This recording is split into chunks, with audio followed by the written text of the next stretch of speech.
Hola, buenas tardes, ¿cómo están? En primer lugar, agradecerles por estar acá, por la oportunidad de estar aquí luego de 2 años de pandemia muy difícil. Este es de los primeros eventos que hacemos con personas acá y de nuevo en el museo, estamos muy contentos y tenemos el honor de tener a 2 personajes muy importantes de la antropología y de la historia de los Andes del Perú, a don Luis Millones, a la señora Renata Meyer. Estamos muy contentos de que estén aquí, tenerlos a ustedes y eh, contarles un poco que la oportunidad de estar aquí me puso un poco nervioso, perdón. Como es de mis primeras veces aquí en el museo, para eso tengo a mi amiga Paula que me va a acompañar aquí. Vamos a hacer más Primero, informal esto. es que se le olvidó decir lo primero. Sí. Él es Benja Ballester. Se me olvidó Es el presentarme a mí nuevo mismo. curador del museo, Sí. sí, un gran amigo mío, arqueólogo, que me prestó todo el apoyo institucional para recibir como yo pensaba que se merecían Lucho y la Renata. Sí. Primero, porque Lucho, cuando los invité, me dijeron, ok, este es nuestro último viaje a Chile, así que vamos a despedirnos. Y yo dije, ok, tiene que ser como debe ser, porque además Lucho tiene una historia súper cariñosa con Chile, ¿cierto, Luchito? Tiene unas anécdotas que son increíbles, pero por sobre todo porque Lucho es un referente central, estructural en nuestras reflexiones. Es de las personas que no se olvida de que el mundo como se vive en los Andes es un mundo que funciona con la danza y con la música. Y cualquier pregunta que se haga siempre tiene que tener esa respuesta.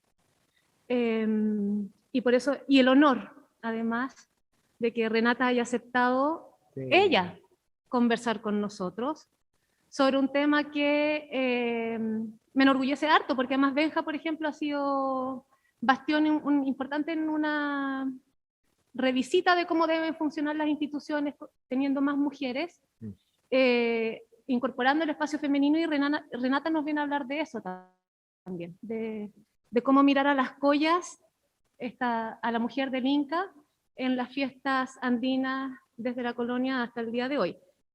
Entonces, ahora sí puede. Sí, no, además es una tremenda oportunidad para nosotros de nuevo, tener este espacio, además el Museo Precolombino que está lleno de pedacitos de los Andes, además de otras partes de América. Tenerlos a ustedes es un honor y tenemos con muchas ganas de escucharlos y gracias por estar acá en momentos tan difíciles además para viajar. Sabemos que es difícil, así que gracias. No, lo pasamos negro con ellos viajando. Sí. Así que muchas gracias y aquí estamos. Bienvenidos. Bienvenidos.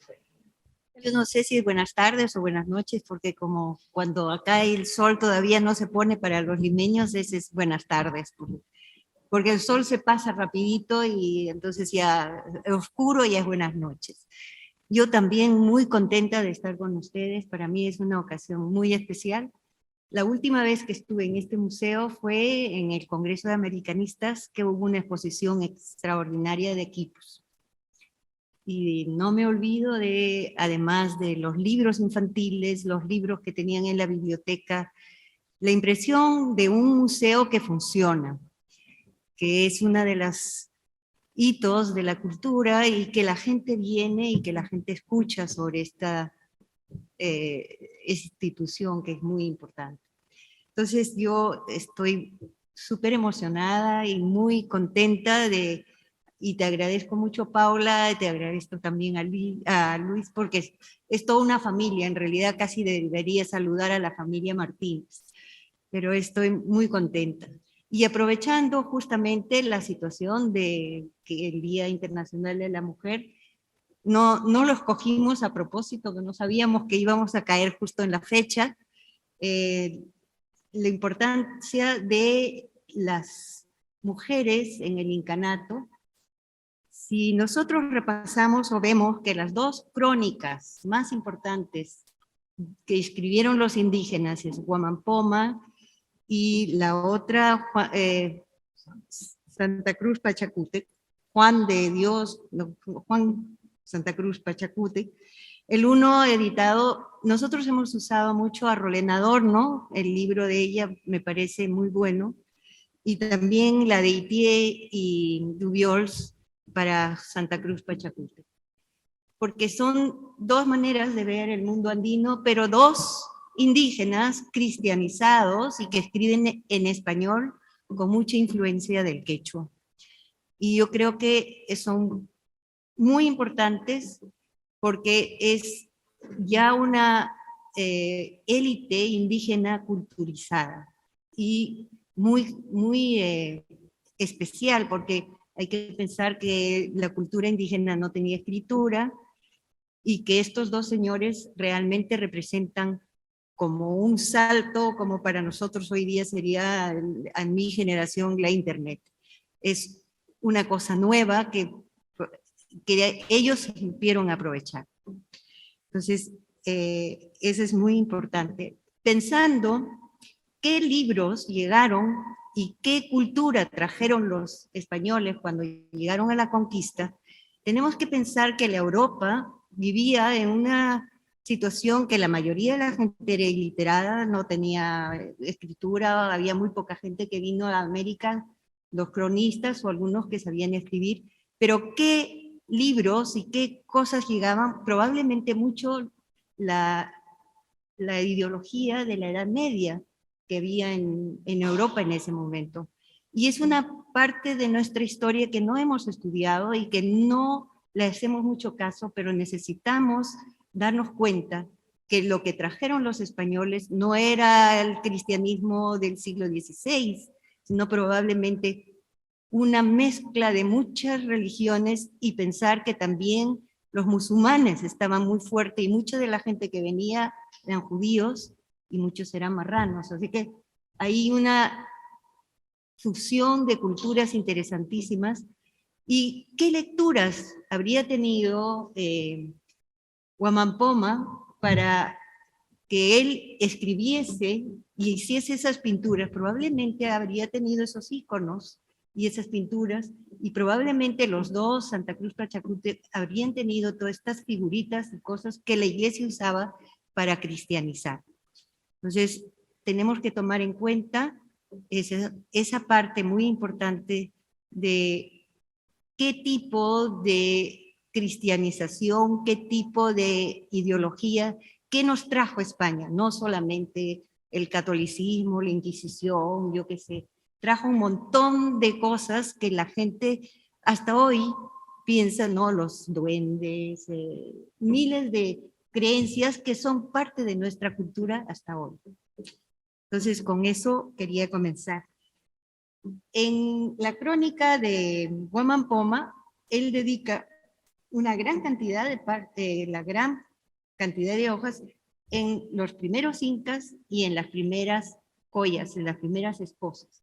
Entonces tienes todo un sector de las primeras esposas que las describe cómo eran, qué vestido tenían, cómo se vestían, etcétera, y qué tipo de mujeres eran. Pero hay que pensar que los incas y la sociedad incaica no era una sola esposa, como pensaban, ¿no? La única y la verdadera, sino que había una gran cantidad de esposas que tenía el Inca, o mujeres que tenía el Inca. Y para la sucesión eran las mujeres de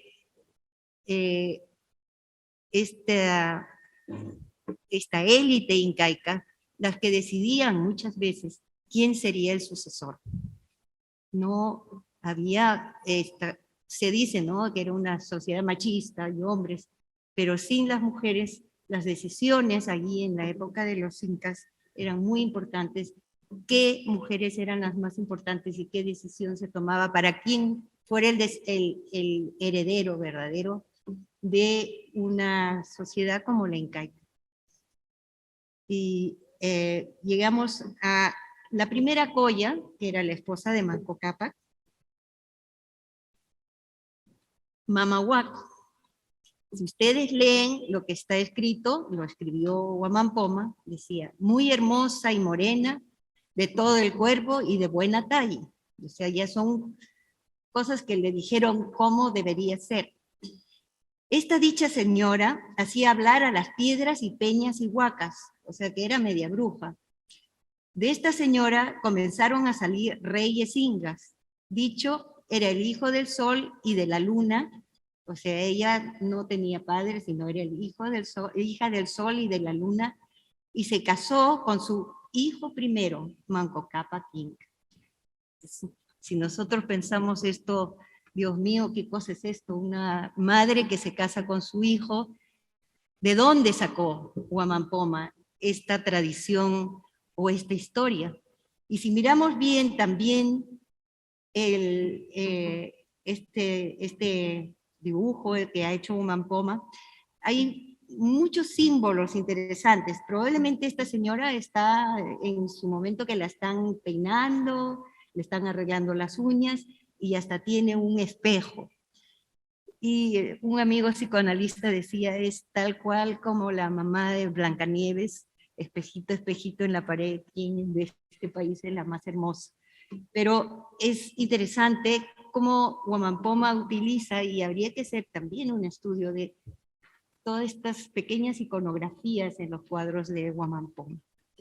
Entonces el próximo, se van a sorprender, Lucho y yo pensamos que probablemente Huamampoma de alguna manera habría llegado a escuchar la historia de Semiramis, que era reina de la parte de lo que ahora sería Irán, Irak. Fue esposa de Nimrod, gobernante de Siria. Cuando murió Nimrod, probablemente ella lo envenenó, no se sabe. El hijo de ambos, llamado Tamuz, fue presentado como la reencarnación de su padre y fue el consorte de su madre. Si era posible en Europa y era mencionada en todas estas partes, ¿por qué no Huamampoma de alguna manera podría haber estado influenciado al poner que Mamahuaco también se casó con su propio hijo? Dado que se mantuvo en el poder por sucesivas conquistas, dominó el imperio asirio y logró que ella y Tamuz sean adorados como dioses. Si vemos que la fama de esta mujer, Semiramis, fue citada por Ovidio, que era lectura de la cultura española que llegó en la Metamorfosis, por Dante en la Divina Comedia, en algún lugar, no sé, estará en el infierno o dónde está, o en el limbo. Pedro Calderón de la Barca, en La hija del aire, Shakespeare, en Tito y Andrónica, y por supuesto, nuestro escritor de crónicas, Huamampoma. Entonces, se dan cuenta que lo que llegó a América era no solamente una cosa cristiana, la Santa Inquisición, el Cristo, la Trinidad, había muchas otras historias que influenciaron y probablemente Huamampoma pensó, esto es interesante, lo puedo usar. Si lo permiten los españoles, ¿por qué no? Ahora vamos a lo que son las collas, las payas y las ñustas. Acá lo he puesto por escrito para que más o menos veamos que cuando llegaron los españoles confundieron los términos colla, paya y ñusta para referirse a las mujeres de la nobleza incaica. Al presente, los investigadores están usando generalmente el término colla para la esposa del Inca, pero eran varias collas, no era una sola. El último Inca tenía esposas regadas por todo el Perú. Ñusta para las hijas del Inca, que tenían que estar obviamente en la casa de las ñustas, etcétera, y educadas, y las payas eran probablemente las servidoras de la nobleza. Esta clasificación se deriva de la percepción española de la estructura de la nobleza del Tahuantinsuyo, trasladando sin otro criterio lo que era conocido en Europa. Por supuesto, ¿no? Tenía una mujer noble, tenía que tener la hija, la reina, la esposa del Inca y bueno, sus servidores, que generalmente no eran nobles en Europa, pero no sé.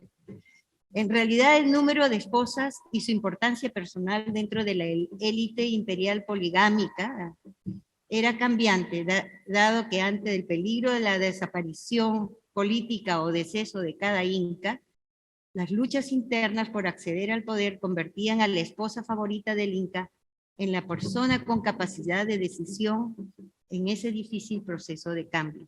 Tienen que pensar que cada vez que había un cambio había matanzas.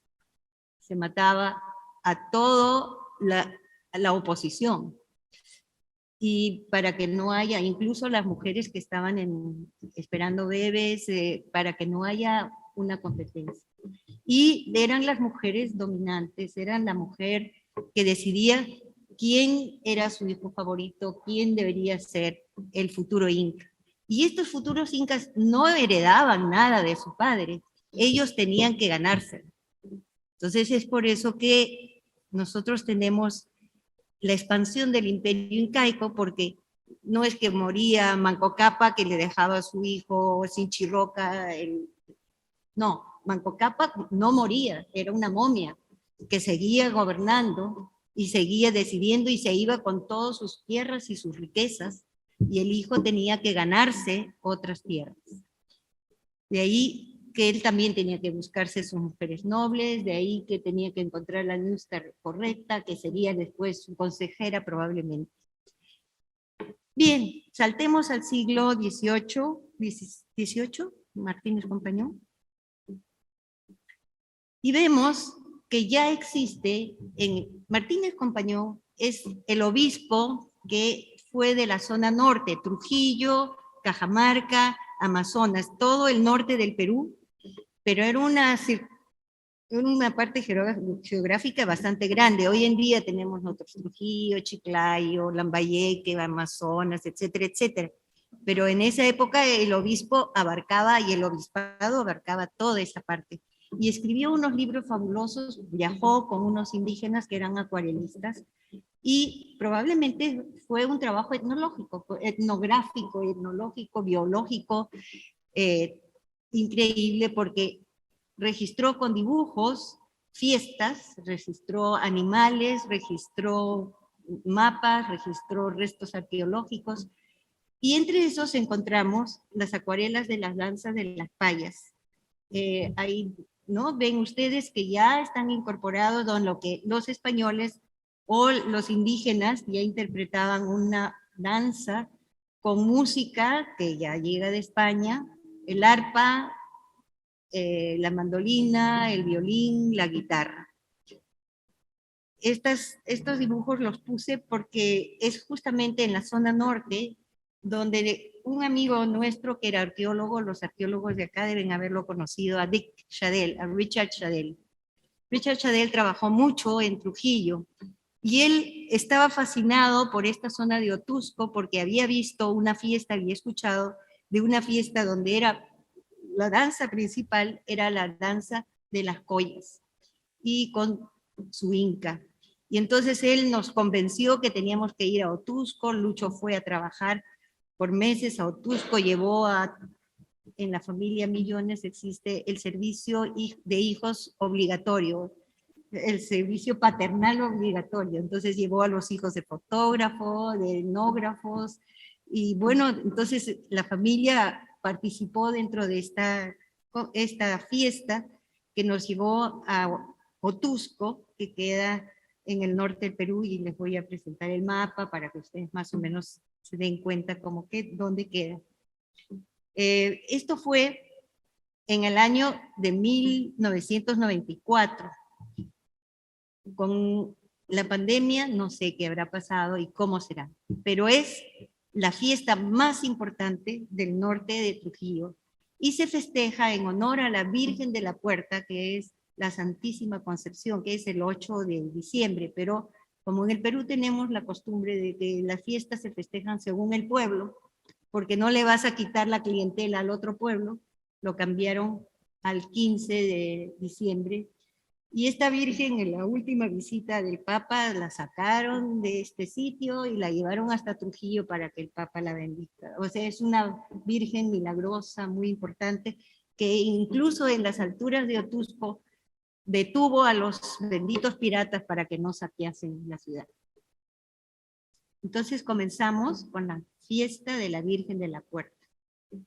El distrito y la provincia de Otusco está en el norte del Perú, en el departamento de La Libertad. Trujillo es probablemente una de las segundas o terceras ciudades que fundó Pizarro,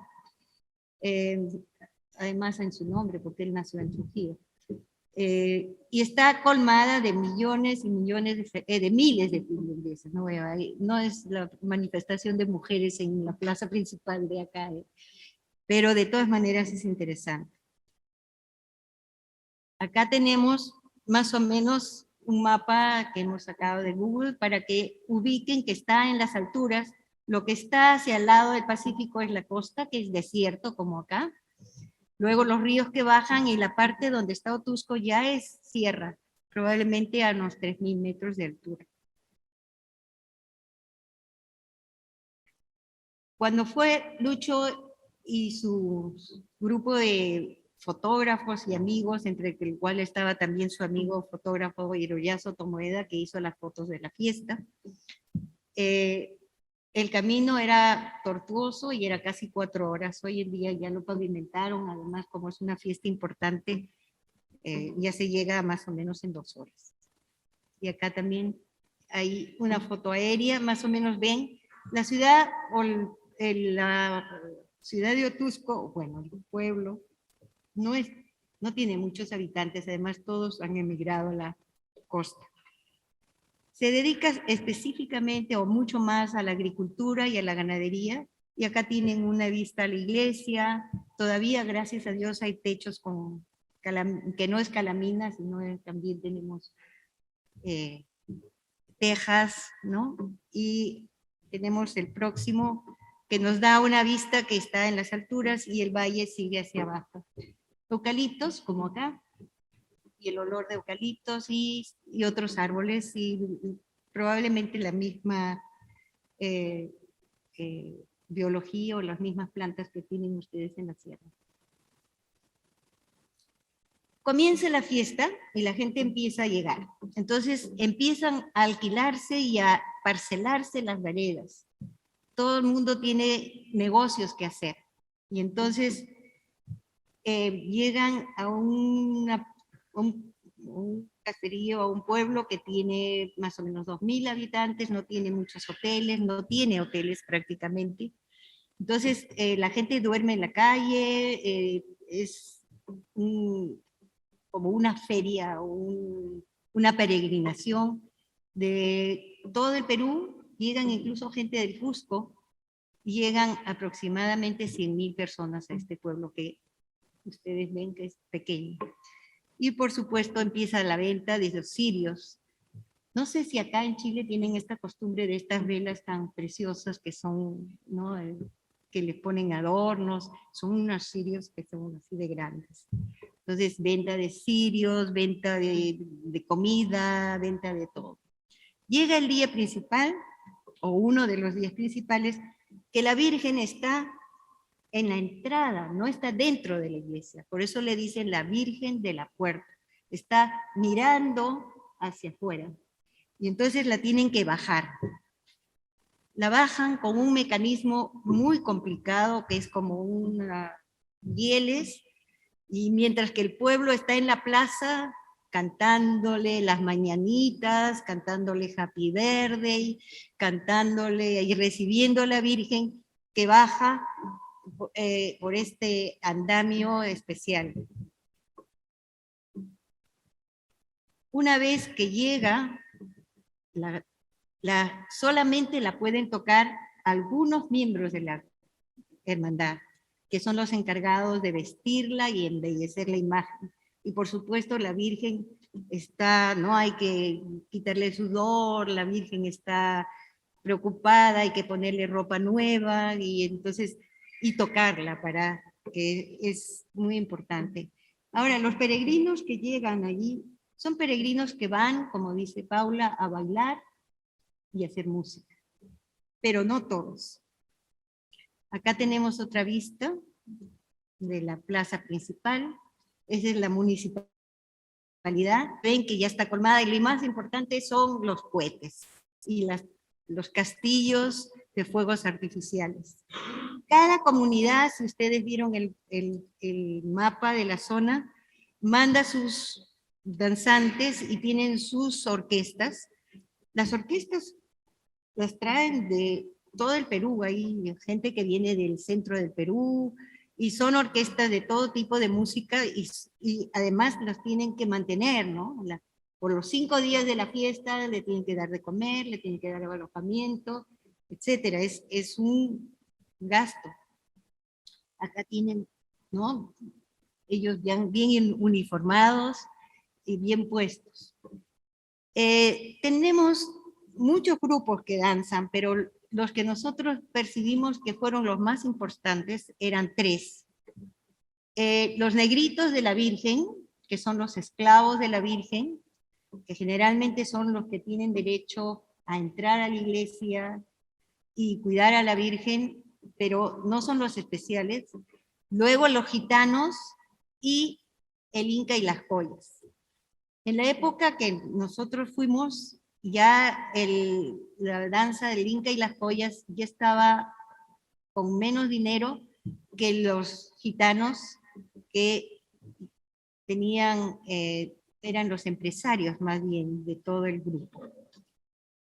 He escogido algunas fotos, pero ven, cada grupo tenía diferentes vestidos, diferentes bailes, diferentes orquestas, y venían bailando, y sobre todo, cada grupo tiene siempre niños, los niños que van a ser presentados a la Virgen. Los gitanos traen un niño, los negros traen, los negritos o los negros de la Virgen también otros. Y el grupo de gitanos, cuando le pase la palabra a Lucho, Lucho les va a contar que ellos también tienen su propia historia y ficción de por qué ellos van a donde la Virgen. El próximo grupo que nos llamó la atención y que también fue retratado por Martínez Compañón es la danza de los negritos, y ustedes ven que ahí están en diferentes ocasiones.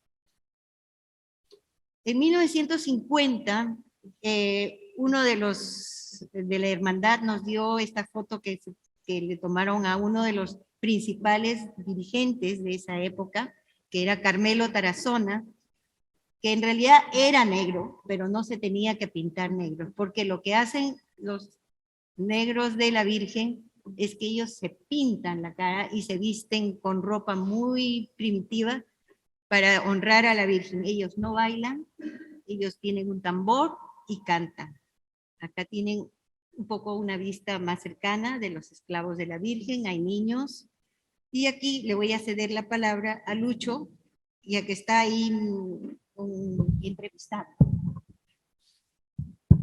Bueno, lo que sucede con el caso de el grupo de negros que se autotitulan esclavos, es como dijo Renata, de que en realidad nadie es de origen afro, todos son indígenas locales y todos se pintan de negro, no bailan. Se supone que son los guardianes de la Virgen y rodean a la Virgen durante toda la fiesta. Por supuesto que eso me llamó la atención, y en un momento de la fiesta en que la dirigencia del grupo de esclavos negros se separaba en un espacio para conversar entre ellos y por supuesto tomar mucho licor. Les pregunté cómo es que finalmente asumían la función de población negras y por qué tienen que hacer eso cuando hay otros grupos de otros pueblos visitantes, realmente eran de origen afro y venían a danzar, pero no la gente del pueblo. Y para sorpresa mía, la dirigencia me explicó cuidadosamente que ellos eran descendientes de los esclavos de la colonia y que habían sido capturados y habían sufrido esa esclavitud y habían podido escapar gracias a la Virgen y se habían refugiado en algún otro lugar que está explicitado en el texto, y de ahí en adelante ellos eran los descendientes de esta población de negros fugados en el siglo XVI o sea, eso me estaba diciendo cuando yo podía ver que solamente tenían pintadas las manos y el rostro. Entonces, este es uno de los temas interesantes, el nivel de autoidentificación o de identificación real con respecto al tiempo que dura la fiesta. Naturalmente, concluida la fiesta, se lavan, se pintan, etcétera, y vuelven a incorporarse a sus labores cotidianas. Pero durante la fiesta es un tiempo especial, es un tiempo mágico. Entonces ahí donde los mitos se perpetúan de una manera absolutamente segura. Es decir, y yo podía preguntar a cualquiera de los danzantes y me repetía la historia, con fechas, etcétera, etcétera. Entonces, por eso alterné con la diligencia y con... Ahora, naturalmente es la mayoría de la población, porque pues es un pueblo muy pobre. La mayoría de la población asume esta condición de esclavos negros y ser miembro es muy fácil. Basta con colocarse un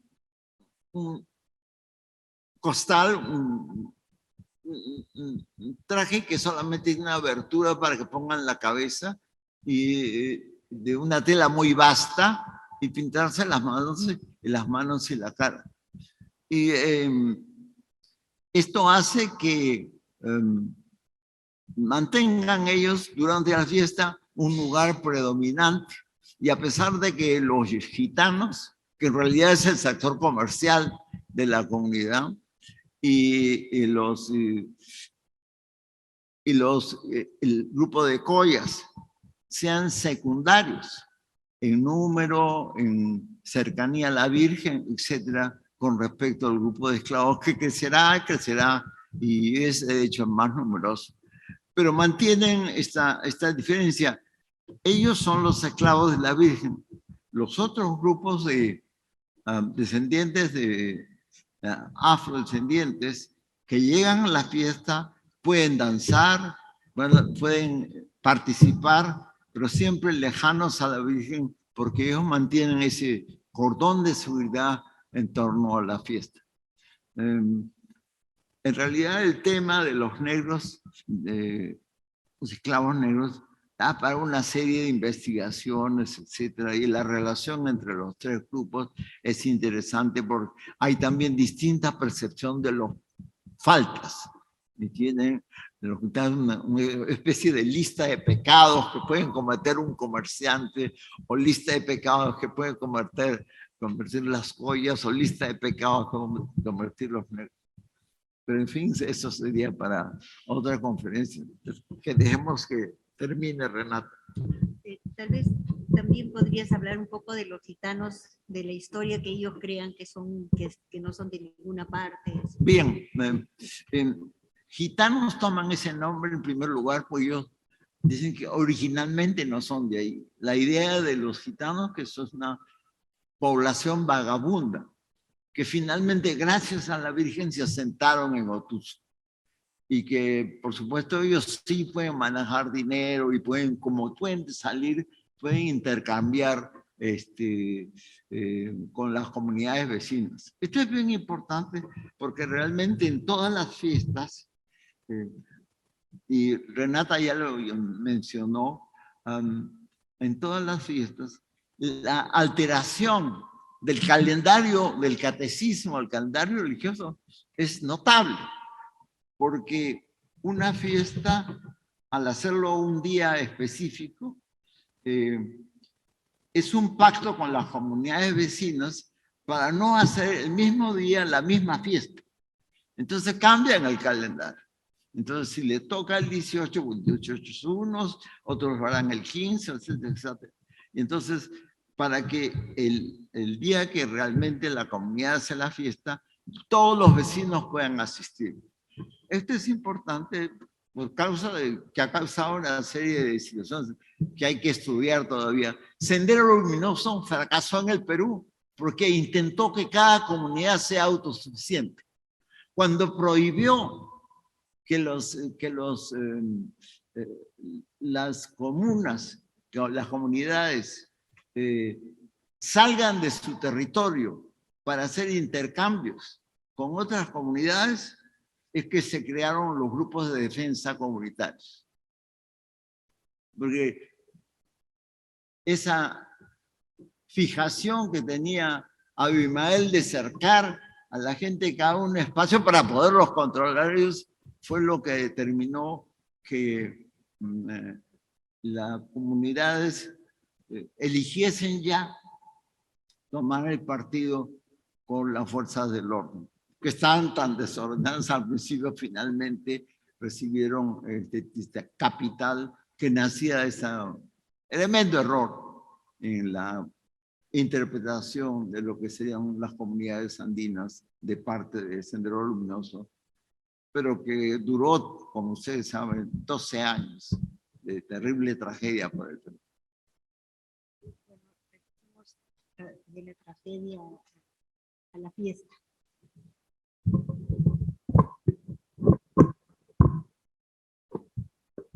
Como les dije, desde muy pequeños los niños son entregados y este niño ya está, para su futuro es un esclavo para la Virgen, otro esclavo. Vamos ahora a las payas y a la fiesta del Inca. En esta comunidad que llegamos a Otusco, el Inca y las Collas, que eran las esposas del Inca, fueron durante los inicios de la fiesta muy importante. Y era una de las hermandades más notables. Pero, si ustedes ven acá, el pobre Inca está bastante pobre, está bien, con la justa se nota que tiene su cetro, y probablemente nadie quería ser Inca porque ya el grupo está bastante decadente y ellos dicen que les falta apoyo. Son generaciones de familias que van recibiendo la ropa y toda la vestimenta, que es bastante cara, porque hay que ver que estas señoras están vestidas con un delantal o un vestido que está cosido con monedas de plata de 9 décimos, que ahora probablemente ya será lata, pero no sé, en estos momentos las familias heredan la vestimenta. Y acá hay una foto también de las antiguas, la misma señora que después aparecerá en otra foto. Ven el lujoso atuendo que a mí me hizo recordar mucho a una de las vestimentas que tienen los entierros en el norte, probablemente en las tumbas de Zipán, ¿no? Estas monedas, ¿no? Es todo el cuerpo lleno de monedas. Y es una costumbre que se repite en las fiestas que he visto donde hay payas y esposas de los incas, en Zapayanga, en Huancayo, en el centro, y en otros lugares, y siempre tienen que mostrar mucha joyería, mucho brilloso, y son mujeres generalmente escogidas y de familias escogidas. Acá estamos, es la foto que Paula usó para difundir, la señora esta, la colla principal que está haciendo, la están ayudando a vestir, porque es muy complicado la vestimenta de una paya. Tal vez en este pueblo de Otusco, es cosa también de que las jóvenes ya no quieren este tipo de baile porque es muy ceremonioso y cantan en voz así, como las canciones en el Cusco, en soprano, súper soprano, y cantan pobrecito Minca y no sé cuánto. Entonces, es difícil encontrar también jóvenes que quieran. Mucho más se encuentran para la fiesta en Puno, las chicas que bailan con los vestiditos cortos, felices y dando brincos, pero esta señora todavía reunió a algunas chicas para vestirlas.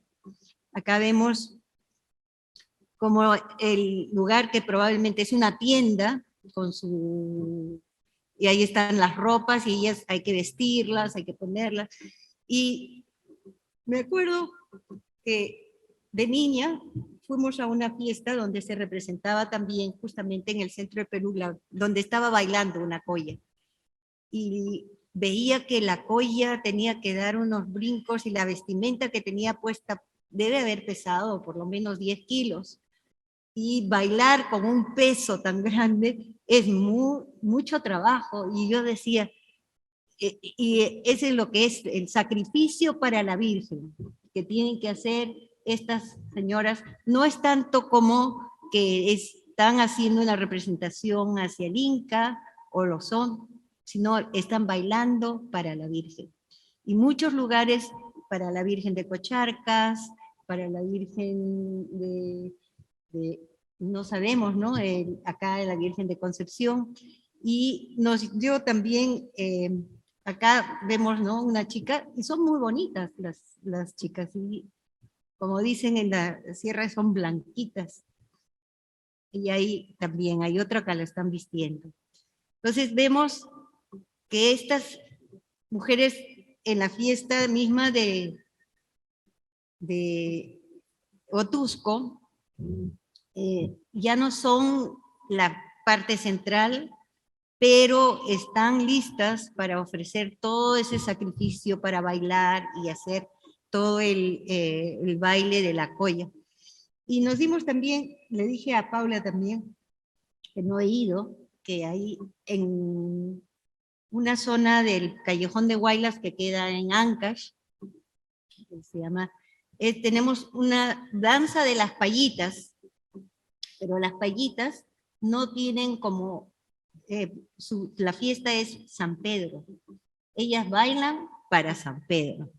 Y San Pedro pues es en realidad un santo de los pescadores, pero ¿qué hace en un pueblo que está en las alturas? Pero es una fiesta muy importante, y la abuelita de Lucho, que era del Callejón de Huaylas, siempre me contaba, y cuando era la fiesta de las payas, no te imaginas qué bonitas las chicas con todas sus joyas, y bailaban y cantaban, y era una preciosura. Pero terminemos con esta fiesta, que Lucho también quiere cerrarla.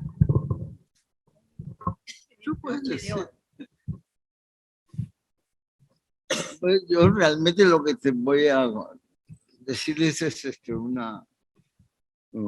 algo que sucede ya no en Otuzco, que sucedió en el departamento de Junín, porque las fiestas en honor a los incas o las collas están dispersas por todo el Perú. Hay áreas de concentración. Una área de concentración es el Valle del Mantaro. Entonces allí hay muchas de estas fiestas. Ahora es interesante cómo hay fiestas dedicadas solamente a los incas. Huáscar, la guerra entre Huáscar y Atahualpa, etcétera, etcétera. Y hay también fiestas en las que solamente aparecen las collas. Y en la que aparece en la ilustración era una fiesta solamente dedicada a las collas. Ahora, lo que nos sorprendió es una situación anecdótica que está incompleta ahí, pero por lo menos nos permite acercarnos. Lo que llegamos con los estudiantes, aparte del servicio paternal obligatorio, yo llevo estudiantes de San Marcos, aunque los de San Marcos dicen que es una extensión de mi servicio paternal,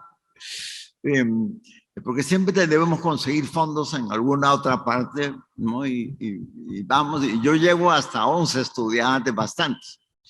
Y el asunto fue de que de pronto, en la fiesta de solamente collas, y ya saben que el nombre de collas, payas o ñustas se usa indistintamente, estas chicas que estaban danzando, cuando de pronto un camionero, un señor que tenía un camión, vio la fiesta, que la comunidad era chica, y para, y entonces busca entre sus ropas algo que lo hace parecer a él a un inca.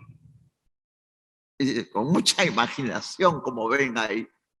Entonces él baja y mira el tipo de paso de danza que están haciendo las collas.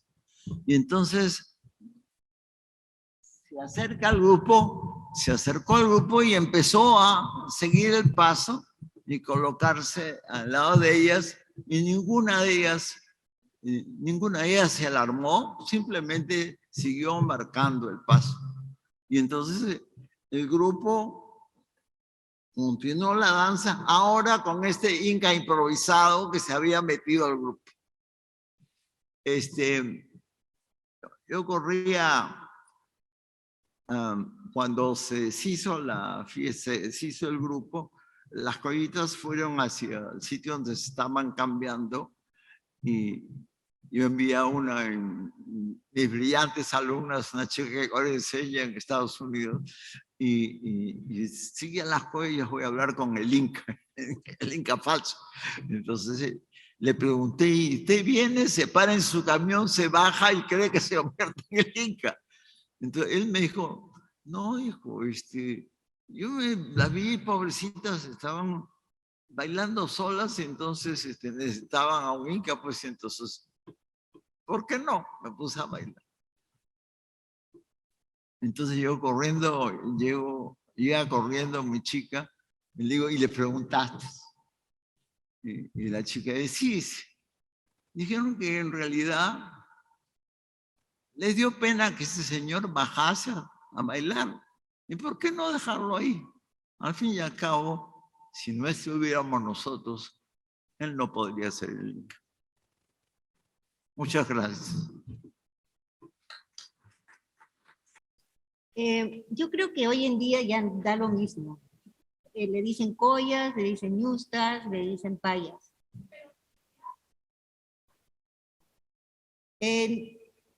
Yo creo que no, porque son bailes bien determinados, reglas muy fijas que tienes que aprender, y vestimenta muy conservadora que tienes que usar, y cómo tienen que bailar de tal hora a tal hora, de tal hora a tal hora, y qué tipo de música te acompaña. Tienen que tener su violín o su orquesta que las acompañe.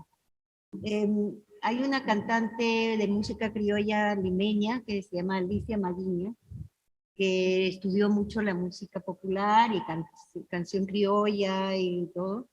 Y ella se hizo devota a la Virgen de Cocharcas y se vistió de colla. Y ellas bailan solas en esa fiesta donde ella estaba con la Virgen de Cocharcas, y ella tuvo que aprender los pasos y el tipo de performance que le obligaban las otras payas, ¿no? Con pañuelos y brinquitos y la música. Y dijo que le costó muchísimo, porque ella, bueno, estaba entregándose a la Virgen, pero era muy difícil mantener el ritmo con las otras y tenía que aprenderlo. No era que tú agarras y te sumas nomás como hizo el improvisado. Pero sí, yo creo que como no soy especialista en danza ni esas cosas, yo de lo que he visto es siempre muy rígido y siempre lo mismo, y da lo mismo que sean ñustas o payas.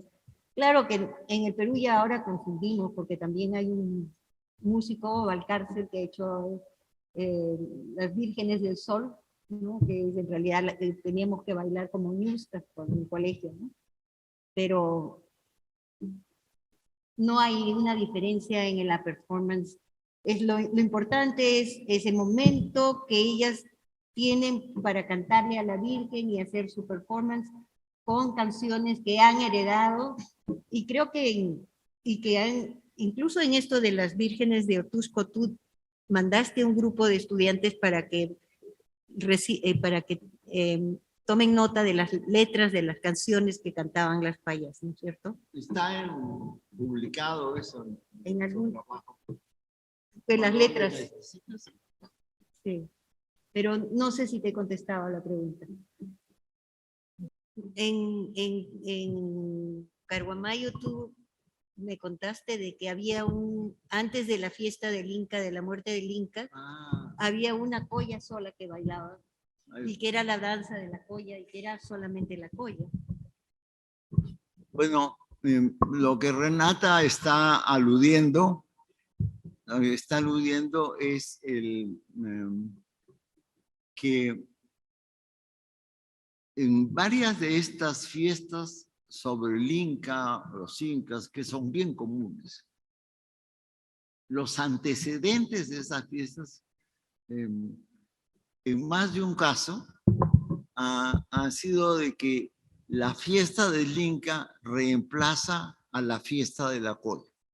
Y te puedo, hasta hemos publicado eso. Y el libro se llama El Inca por la Colla. Entonces, ¿qué sucedió ahí? Había una fiesta en la cual bailaban las collas. Y de pronto, un anciano vestido, un señor vestido de anciano español, irrumpía la fiesta de las collas. Y las collas reaccionaban y lo perseguían a palos. Y ese sujeto que interrumpía la fiesta era Francisco Pizarro. Entonces las collas reaccionaban y lo echaban de la comunidad. Entonces era parte de la representación, era el baile de ellas, la irrupción de este Pizarro y el rechazo de la comunidad. Esa fiesta se convirtió en el relato de la captura y muerte de Atahualpa cuando cambió la dirigencia de la comunidad. La comunidad decidió, y esto fue esfuerzo de un señor que alcanzamos a conocer muy anciano, que transformó la fiesta al recibir un texto escolar de su hijo que había viajado a Lima, el único de la familia que tenía educación formal. Y había regresado al remoto pueblo donde es la fiesta, a 3.800 metros, y el papá le leyó al papá cómo había sido la captura y muerte del Inca Atahualpa. Impresionó tanto que decidió cambiar eso, especialmente porque un grupo cusqueño había llegado a un lugar cercano y había representado la muerte del Inca Atahualpa. Pero la fiesta durante muchos años, antes de había sido la fiesta de la Colla, y yo no creo que sea el único sitio donde sucede. Lo que pasa es que ahí tuvimos el testimonio directo de los ancianos nos contaron. Ahora, la fiesta de Colla sigue siendo importante, con distintos nombres, y como dice Renata, pueden ser collas o payas. Las payitas de Corongo, por ejemplo, solamente mujeres. O sea, yo creo que la difusión de los textos escolares y con el relato de la muerte del Inca, la captura y muerte del Inca, la difusión de eso influyó también en el sistema de fiestas. Y después, claro, algunos esfuerzos cuando el asunto del aniversario del bicentenario de la independencia, aunque eso ha sido en términos generales un fracaso. Lo que he visto, Paula, también es que en fiestas como en Zapayanga, donde se representa la muerte del Inca, unas son las payas que bailan, que no tienen nada que ver con la representación de la muerte del Inca. Es un grupo diferente.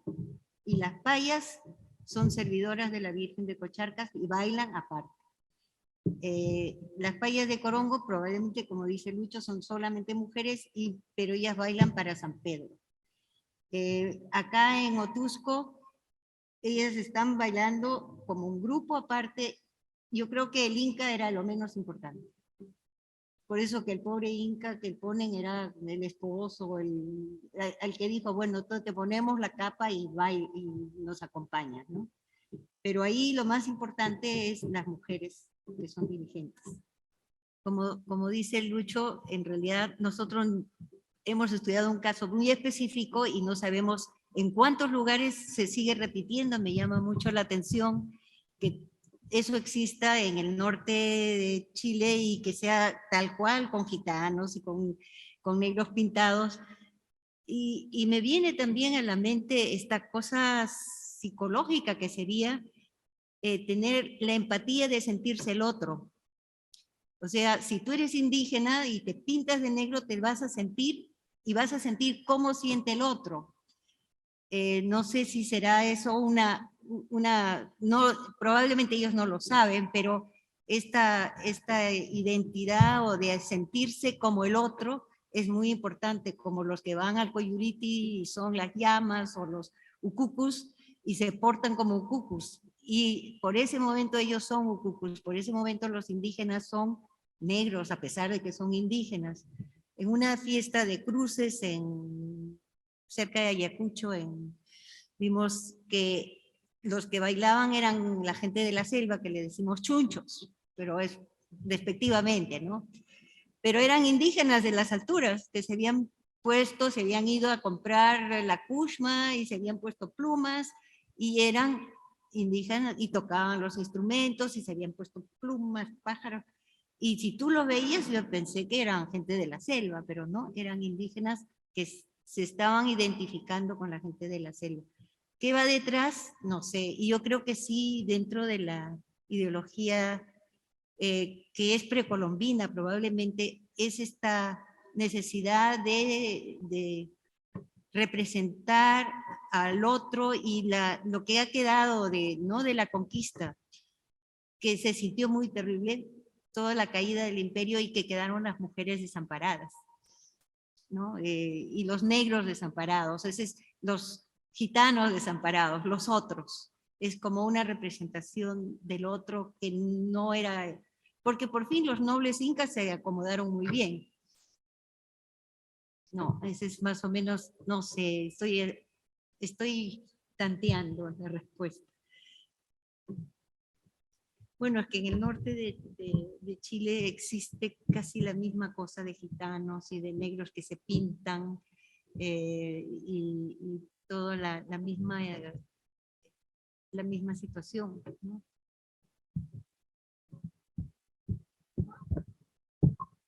Una cosa que se puede agregar es cuando hay fiestas en las cuales un sector de la población hace el papel de demonio. Y entonces, mientras los fieles, los danzantes que son devotos de la Virgen o del Santo, bailan al lado de la imagen, los demonios deben ir en un costado deslizándose por los techos de las casas al lado, pero sin acercarse a la Virgen. Entonces, en una entrevista que nos dieron, los llamados demonios, yo me acerqué y entonces mi equipo se acercó y entonces ellos usan máscara. Entonces, por fin, en la entrevista, se quitan la máscara y estaban con cara de muy afligidas personas. Y decían, estamos muy tristes, algunos de ellos están llorando, porque nosotros, como somos los demonios, no podemos acercarnos a la Virgen. Lo interesante es decir, la manera en que asumen el papel que van a representar.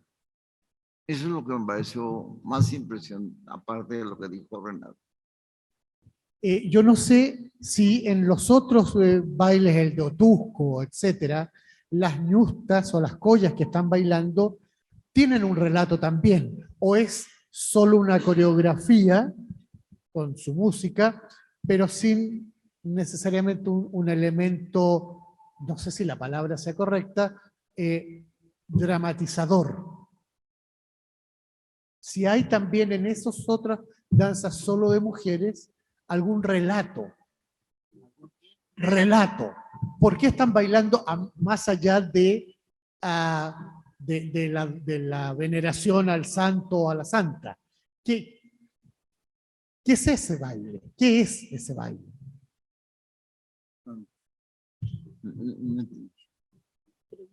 No sé si lo dije. Lo que dice es, si en el relato de la muerte del Inca se llama el relato detrás, en las joyas que hemos visto en esa coreografía, ¿hay un relato detrás o es simplemente una coreografía y una danza? Yo creo que hemos perdido en las investigaciones las otras versiones que corresponden a la original, al original pensamiento que iluminaba la acción de las joyas. Yo creo que hemos perdido eso, ¿no? Y es una pena, pero en verdad tampoco es que se ha preocupado mucho en investigar. O sea, cuando hablamos de estos temas, el volumen de investigaciones son pobrísimos, ¿no? Yo diría que el Tahuantinsuyo como tal, por ejemplo, tengo muy pocas cosas escritas. Y contando con el enorme capital de los investigadores extranjeros, ¿no? Hay cosas que todavía no las sabemos, ¿no? Y no las sabemos por falta de investigación. Hubo un tiempo en el cual la aparición de la llamada etnohistoria iba a suplir estos problemas. Pero en realidad la etnohistoria no es un señor que sigue sentado en su escritorio y lee antropología. No, pues. Entonces, tengo que buscar a alguien que además de eso, haga trabajo de campo y además aprenda arqueología. Entonces, encontrar a alguien que reúna las tres disciplinas en el Perú ahora es bien difícil, o en extranjero, ¿no? Entonces, ahí estamos llenos de controversias. Yo, en los debates que he visto, ¿no?, entre mis colegas mayores o de mi generación, lo que falta es eso. Por ejemplo, la imagen del altar mayor del Coricancha que dibuja Juan de Santa Cruz Pachacuti ha determinado innumerables debates. Uno de ellos entre Pierre Dubiols y Tom Zuidema.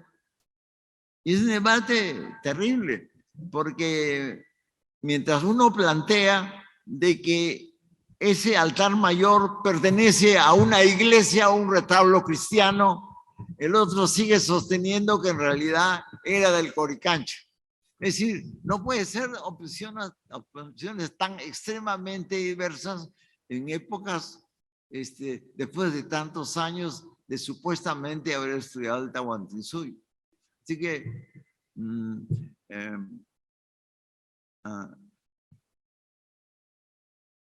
nos falta mucho, es un largo camino por empezar. Quiero agregar a lo de Lucho, yo creo que hay un relato escrito, las mujeres tienen que aprenderse las canciones que han escrito, o sea, hay un texto. Y generalmente el texto es poético y es que pobrecito un poco el Inca por la Colla, en varios sitios. En otros es solamente una danza y una coreografía. Pero lo que yo creo que es importante es que estas mujeres en realidad están rindiendo un culto a una huaca. Y que la huaca les exige que ellas se sacrifiquen y bailen y canten, aunque cada vez sean menos, y que lo pasen por generación a generación. O sea, la Virgen no es mala, no es buena, pero si no cumples, te castiga. Tengo curiosidad si se han acercado a investigar las fiestas desde las relaciones de parentesco, pensando en la composición de los grupos, de collas o el grupo que sea, pero también en una mirada un poco más de largo tiempo, porque como tú decías, puede haber una veneración a una huaca.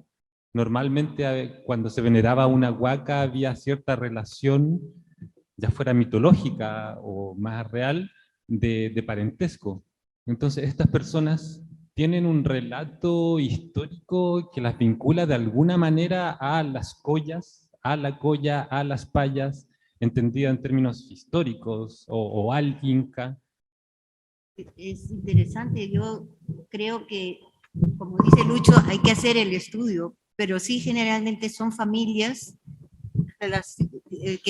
por ejemplo en Otusco, es esta señora que mantiene la costumbre y tiene las ropas, tiene todo, y son familias conocidas, ¿no?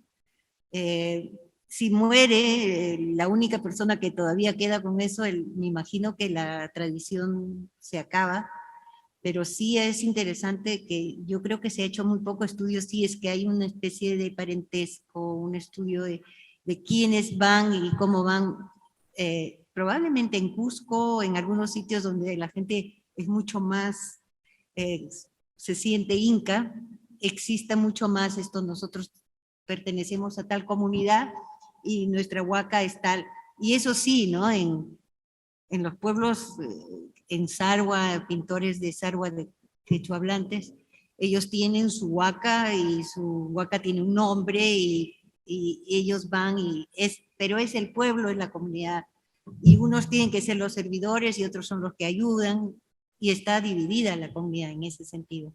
No sé cómo habrá sido En toda comunidad que no ha sido quebrado por migración o por otras razones, por enfermedad, peste, lo que fuere, en verdad se distingue más rápido, es posible distinguir las familias importantes, que normalmente asumen la dirigencia de la comunidad y de la cofradía. Entonces, si tienen la dirigencia de la comunidad, además de ser el presidente de una comunidad, dura un año nada más, o de la cofradía, siempre es rotativo. Entonces, es bien claro, digamos, si a la semana que estás viendo con ellos, tú ya sabes quiénes son las familias importantes o la familia importante que controla muchas de las festividades. Para mantenerse importante, además debe controlar las festividades. Eso es lo que la hace importante. Y usa todos los recursos. En más de una fiesta me tropecé con que miembros de la familia viven en Estados Unidos, pero siguen enviando, cuando le toca ser padrino o ser jefe de una comunidad, envía a los que se han quedado, a los parientes que se han quedado, para que ellos los representen durante la fiesta. Entonces, ya es corriente de que en plena fiesta, ¿cuándo fue esta que el señor no estaba, pero había mandado a sus hermanos, eso fue en la fiesta de las cruces, su hermano estaba claro, el hermano mayor trabajaba que fue en Florida, ¿no es cierto? Claro, trabajaba en Florida. Y le tocaba a la familia ser el padrinazgo de la fiesta. Entonces, cuando el padrino, o sea, el hermano, la hermana joven con su novio asumieron el padrinazgo, y para eso hay que subirse a la parte más alta del cerro, tocar el cerro en el momento preciso, etc. Ella cumplió el ritual. Entonces yo los entrevisté y entonces le digo, bueno, ¿y tienes una idea cuánto te ha costado la fiesta? Y me dijo $4,000. Casi me caigo de espaldas. $, en este sitio, pero nada, no es imposible. ¿Y cómo sabes? Es lo que me mandó mi hermano para hacer la fiesta en su representación. O sea, es cierto. Hay familias que tienen para mantener el control de su lugar ceremonial en su comunidad, hacen ese esfuerzo y mantienen ese tipo de correlación. Además, ahora, con la concentración que tiene Lima de población del Perú, entonces, tribus de shipibos tiene el extremo de la selva amazónica, tienen representantes en Lima, etc. Entonces, la fiesta se hace con dos directivas, una directiva del pueblo en Lima y una directiva del pueblo en su lugar de origen. Y hay intercambios de dirección, de problemas y de soluciones entre las dos directivas. O sea, es muy raro que una comunidad andina no tenga una directiva en Lima. Ya cada vez más, ¿no? Como Lima es ahora una ciudad espantosa, entonces esa concentración inmensa, llena de... ¿Cuántos son? 11 millones de habitantes, una locura. Entonces, entonces se mantiene esta relación, igual para el comercio, para todo. Entonces es fácil. Si te vas a una comunidad, al rato descubres quiénes son los apellidos. Además, ese nivel de familia importante hace lo posible por mantener independencia en sus criterios. Ahora es frecuente que en una cofradía la intervención del sacerdote sea mediatizada por la familia. Es decir, si el sacerdote quiere cobrar mucho, lo echan a patadas. Entonces, eso es lo que estamos viendo en este nuevo sistema. Es bien de familia. Y con esta relación Lima, en dos directivas, Lima y provincia. Que es un cambio, claro. Me quedó una duda. ¿Los esclavos solamente son negros, son hombres? ¿Los esclavos solamente son hombres? Solo hombres. Solo hombres. Sí. Ah, ya. Ahí pude encontrar la dualidad. Los esclavos negros, los esclavos que eran solamente hombres y las payas solamente mujeres. Se podría llegar a encontrar una dualidad. Algo para investigar. Gracias. Perdón, habría que hacer una aclaración. Sí. Son hombres, pero en la decisión de que uno sea esclavo o comerciante o lo que sea, la hace la mamá cuando es niño. Entonces, a la fiesta, el niño aparece pintado de negro, etcétera, las manos, igual que vas a su papá, su tío, etcétera, etcétera. Pues eso lo decía la mamá. La última pregunta, Luchito y Renata, tiene que ver con las vestimentas. ¿Tienen algún dato sobre la preparación, la confección, el tiempo que les tomaba preparar los trajes? ¿Qué pasó con esos trajes si siguen guardados en la comunidad? Yo creo que son familias que guardan la vestimenta. Si es que realmente con monedas de plata es como que tiene que tener cuidado que no los hagan. Ahora, existen artesanos que se dedican específicamente ¿De la colla? los bordados. En una fiesta que estuvimos en la costa norte de Santiago,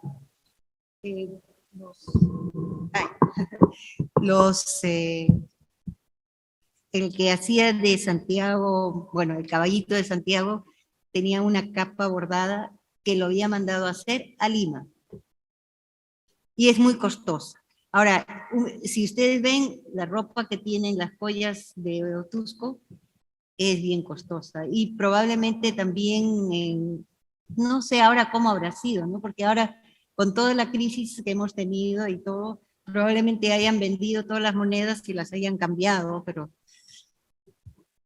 ¿qué habrá pasado? Porque tú podías ir en los años 60 y en los años 50 al mercado donde estaban los plateros y comprar monedas de plata sin problema. Pero ¿cuánto tiempo? Son muy caras. Y los que se dedican a bordar, son familias también que son dedicadas a eso.